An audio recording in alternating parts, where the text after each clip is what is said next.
Hello, and welcome to Vibecast, where we don't just talk the news, we sit with it, question it, and ask what it really means for us. Today we're talking about Uganda, and a headline that feels familiar across the African continent. Uganda's long-serving president, Yoweri Museveni, has been declared winner of the 2026 presidential election. This marks his seventh term in office. He is now 81 years old and has been in power since 1986. That's almost 4 decades. For his supporters, this represents stability and continuity. For critics, it raises concerns around democracy, electoral fairness, and political space. But beyond Uganda, this result opens up a bigger conversation, one that affects almost every African country. Why are so many African leaders over the age of 60 in a continent that is overwhelmingly young? Africa is the youngest continent in the world. In many countries, the median age is below 20. Young people are the workforce. Young people are the voters. Young people are the energy behind movements, innovation, and culture.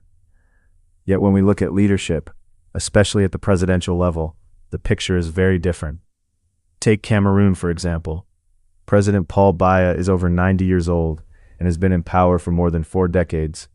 In Equatorial Guinea, Teodoro Obiang is in his 80s.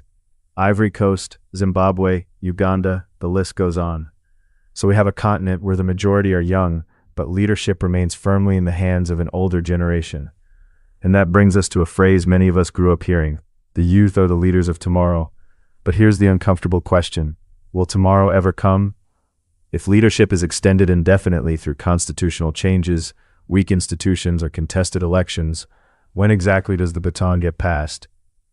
This is not about disrespecting age or experience. Wisdom matters, history matters, continuity matters, but representation also matters.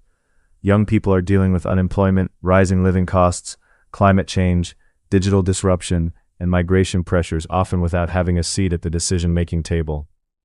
Across Africa, we are seeing flashes of generational change, younger leaders emerging in some countries, and youth-driven political movements demanding accountability.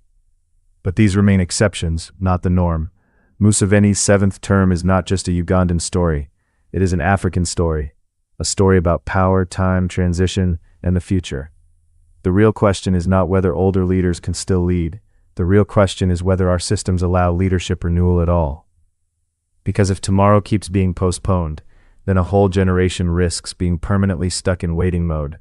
And that's something worth talking about. This is Vibecast.